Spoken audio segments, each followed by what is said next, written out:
untuk berdoa dimulai. Bismillahirrahmanirrahim. Alhamdulillah. Abdul Wahab Al-Ziyad.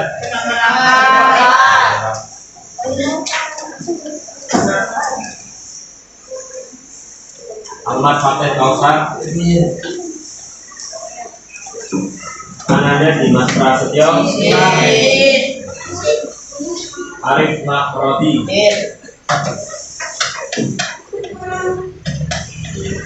Arina Manasukana.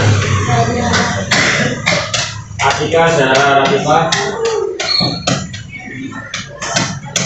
Azhara Ayu Lestari. Untuk murid-murid, ada pernah nggak dengar istilah kita harus belajar di zaman sekarang kayak apel? Ada yang pernah dengar? Belum. Kenapa sih harus kayak apel? Jadi gini, murid-murid. Ini juga mengenai sejarah kebudayaan Islam. Kenapa sih kita harus belajar mengenai kebudayaan Islam? Nah, ketapel kan kalau ditarik semakin belakang, semakin kencang apa semakin kendor? Apa? Semakin dekat lebarannya. Semakin jauh atau kencang ya? Nah, itu sama kalau kita belajar sejarah. Jadi selain kita fokus ke depan atau kita fokuskan ke teknologi modern atau ya di pandangan kita ke depan. Dan di situ kita jangan melupakan mengenai sejarah. Sejarah dulu, apalagi ini sejarah kebudayaan Islam tentang perjuangan Nabi Muhammad SAW menyebarkan ajaran agama Islam. Nah, itu kan banyak pelajaran yang bisa kita ambil. Contoh, kegigihan, keuletan Nabi Muhammad ataupun kesabaran Nabi Muhammad SAW ketika menyebarkan ajaran agama Islam. Coba kalau kita semuanya, kita murid-murid nih berjuang ya, hidup di zaman Nabi ya, ini bukan maksudnya gimana ya, ini bukan maksudnya jadi Nabi atau gimana, tapi coba membayangkan ketika murid-murid ya yang sifatnya seperti ini disuruh dakwah ajaran agama Islam dengan masyarakat yang masyarakat Arab itu yang memboikot ataupun tidak menerima di sana, tidak menerima ajaran yang dibawakan oleh Nabi itu bagaimana? Kalau murid-murid di situ, ayo kita masuk belum ajaran agama Islam, terus ada yang tidak menerima sampai melempar batu. Terus murid-murid kayak aku dia wes komentar dilempari batu. Nah, itu mungkin salah satu kita harus belajar dari masa lalu ya. Jadi masa lalu itu untuk pembelajaran ya, bukan untuk kita berlarut-larut di sebuah waktu yang sudah lampau. Dan itu tujuannya agar seperti kita belajar untuk apa? Untuk kedepannya kita tidak ada salah sama sekali ya. Contoh lagi, tidak usah mengenai sejarah, kita melakukan kesalahan pada hari ini. Contoh kayak nilainya SKI kemarin yang yang UTS ya, ketika mengerjakannya ada yang remedi, ada yang sama sekali tidak tahu, ada kalau ada. Nah, ini kan kita sudah tahu, oh salahnya saya di mana, kenapa kok saya nilainya itu katakanlah 40 remedi. Nah, itu kan bisa kita pelajari, oh saya itu kurang belajar, saya itu kurang menghafalkan materi ini, kurang ini. Nah, tujuannya apa? Agar ke depan ketika nanti ulangan SKI lagi itu bisa mendapatkan nilai sempurna, yaitu 90 ini ataupun 100. Jadi seperti itu. Untuk kenapa sih kita harus belajar dari masa lalu ya? Motivasi untuk kali ini dulu, jadi belajarlah seperti ketapel ya. Karena kalau kita menarik ke belakang semakin kencang, maka lemparannya itu akan semakin jauh, ya. Nah, sekarang saya akan mengulas mengenai dakwah Nabi Muhammad, kondisi masyarakat bangsa Arab ketika ada dakwahnya Nabi Muhammad. Ada yang masih ingat? Ada yang masih ingat? Atau respon ya? Respon.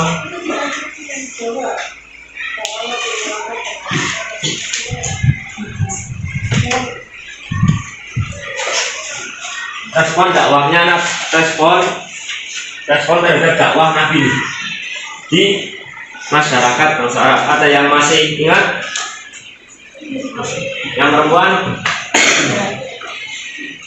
Nah, dulu ketika Nabi Muhammad menyebarkan ajaran Islam, langsung diterima atau tidak? Iya. Nah, tidak kan? Banyaknya apa di situ? Banyaknya penolakan, ya, banyak penolakan sampai yang menolak itu siapa? Yang saudara sendiri itu. Namanya yang bernama Abu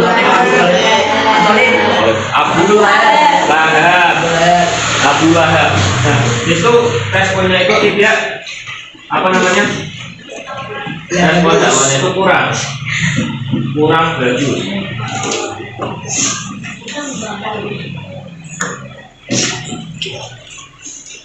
Itu awal di respon ataupun apa namanya kondisi masyarakat Arab ketika awal Nabi Muhammad berdakwah. Nah, belum kita lanjut lagi, Bapak mau tanya.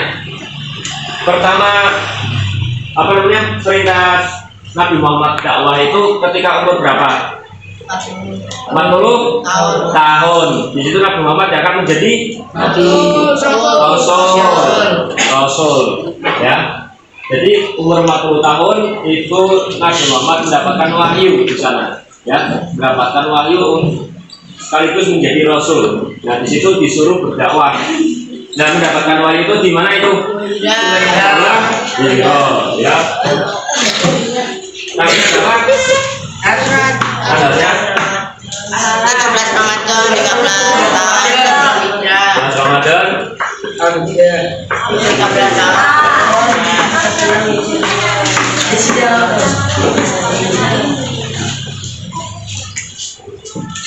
13 Ramadan 13 tahun sebelum Hijrah atau 610 Masehi. Nah, oke, kita sudah mengenai awalnya. Lanjut, sekarang mengenai strategi dakwah Nabi. Nah, apakah awal-awal itu Nabi Muhammad langsung dakwah secara apa ya? Terang-terangan atau langsung terbuka? Iya atau tidak? Tidak. Nah, pertama itu dakwah secara apa? Rahasia atau? Iya.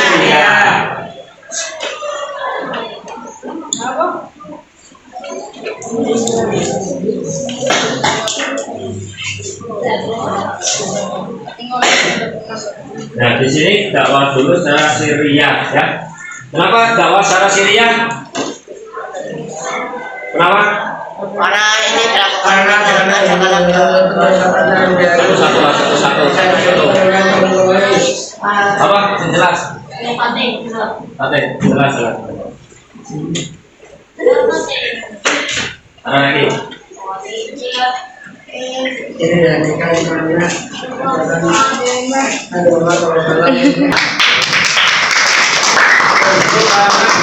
Pertentangan di kaum Quraisy, bahkan sampai Abu Lahab atau pamannya sendiri. Nah, setelahnya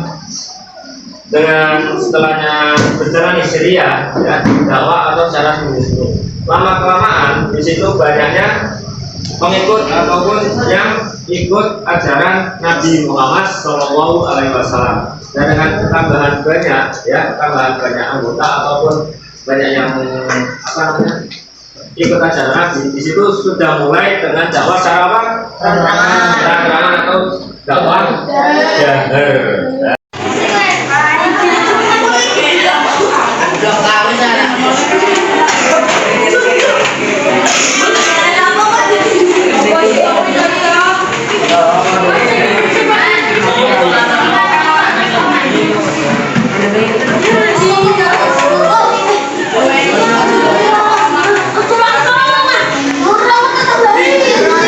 Udah ya?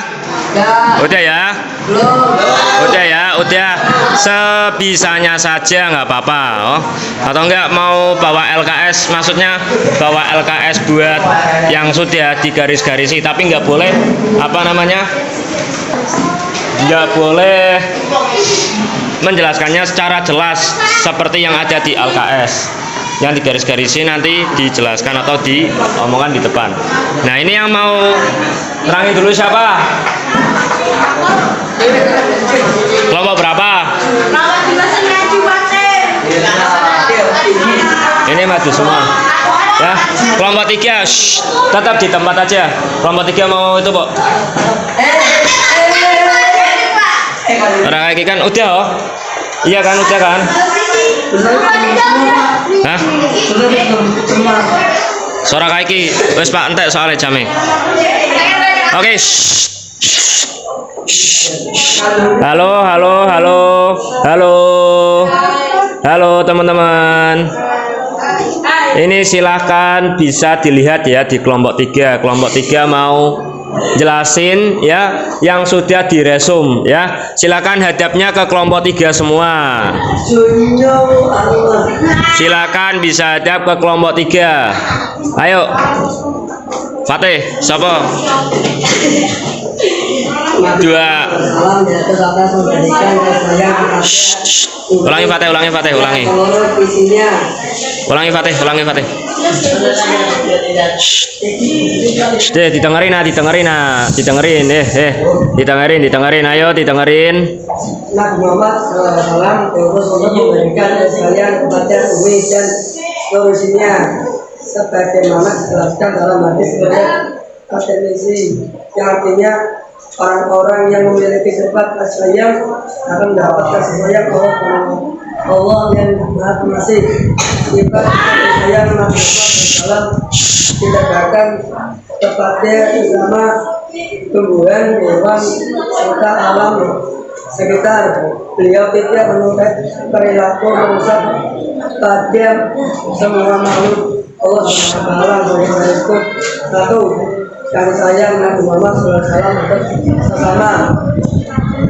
Nabi Muhammad SAW pribadi yang sempurna, alatnya adalah Al-Quran. 2. Kasih sayang Nabi Muhammad SAW terhadap anak itu.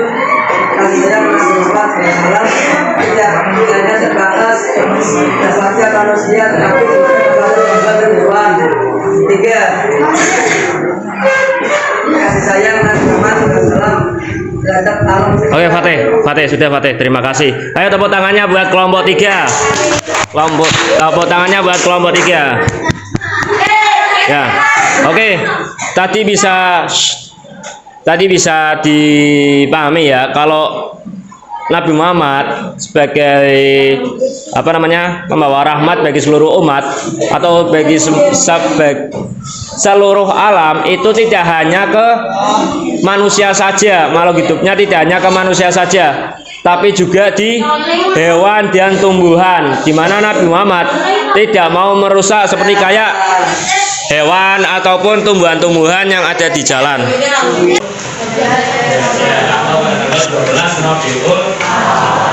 Nah, selain itu untuk Nabi Muhammad juga di situ dakwahnya ya setelah dewasa yang mendapatkan wahyu di umur berapa? 40 tahun. Di situ Nabi Muhammad mendapatkan perintah untuk apa namanya melaksanakan apa? Dakwah. Nah, apakah cara terang-terangan langsung? Tidak kan? Itu cara diam-diam dulu. Jadi sebenarnya juga ada tahap kayak hidup, kayak kehidupan nih. Ya kehidupan awalnya itu harus ada tahapan-tahapan, ya. Ada tahapan-tahapan, ya. Ada tahapan-tahapan, tidak bisa langsung ke atas. Contoh, kalian semua daftar nih di sekolah SMP, apa langsung kelas 9? Ya kan? Ada tahapannya di kelas 7 dulu. Dan sebelum SMP ada tahapannya lagi di SD. Nah, semua itu ada tahapan-tahapannya kayak kehidupan. Nah, untuk awal kan itu kenapa sih dakwah awalnya itu secara apa apa namanya diam-diam, ada yang tahu nggak? Kenapa cara diam-diam untuk awal Nabi Muhammad itu dakwah? Ada yang tahu? Ada yang tahu? Oh, oke. Yang awal itu kenapa dakwahnya secara diam-diam? Karena banyaknya penolakan dari kaum kafir Quraisy. Contohnya itu sama Nabi sendiri yang bernama siapa? Abu. Nah itu kan banyaknya pertentangan yang menjadikan dakwah itu harus sembunyi-sembunyi, ya. Oke, seperti itu. Bisa dipahami untuk dakwah secara sembunyi-sembunyi. Nah, secara lama-kelamaan banyak pengikutnya dari Nabi Muhammad, banyak pengikutnya. Jadi tidak bisa tidak bisa menggunakan dakwah secara sembunyi-sembunyi terus. Ya, semakin lama semakin bertambah, ya. Contoh misal kayak pas ini, kakak menerangkan atau mengajarkan atau berpelajaran yang sama kayak ini, lama-kelamaan bosan nggak? Bosan nggak? Tururan, dongeng nggak? Dongeng. Nah, jadi adanya pembaruan di situ, adanya pembaruan di sistem ataupun metode pelajaran. Sama kayak dakwah nih, ya. Kayak dakwah juga adanya pembaruan ataupun bagaimana metode dakwah itu sendiri, ya, baik itu dari anggota yang sudah bertambah ataupun yang lainnya, ya. Nah, ini kan untuk anggota ataupun umat muslim itu sudah semakin banyak bertambah. Jadi mau tidak mau harus harus melakukan dakwah secara terang-terangan. Dan di situ bisa dibaca ya untuk mungkin untuk itu saja pada materi kali ini, ya, dengan materi strategi dakwah nanti. Jadi kita sudah direfleksikan dakwah itu ada menjadi kedua tahapan, ya. Ada dakwah secara sembunyi atau jadar, atau siriah jadar, ya. Dakwah sembunyi jadar, ya. Dakwah secara terang itu apa? Dakwah sembunyi siriah. Kalau dakwah secara terang itu ya. Mungkin itu saja untuk materi kali ini, ya, teman-teman, ya. Ada yang bisa menjelaskan ataupun bisa menerangkan yang tadi Bapak sampaikan? Kode aja. SPD. Oke, mungkin itu saja teman-teman, ya. Oh ya, kenapa sih kita harus belajar sejarah? Ada yang tahu nggak? Apa? Tidak tahu. Apresiasi dulu, tepuk tangan. Tidak apa-apa, berani menjawab. Ya, berani menjawab itu suatu kalian juga, ya. Contoh kalian ini tidak berani menjawab, biar ada suara, masa Pak menonton. Ada yang tahu kenapa kita harus belajar sejarah? Ada tahu sejarah atau masa lalu, masa yang sudah lampau?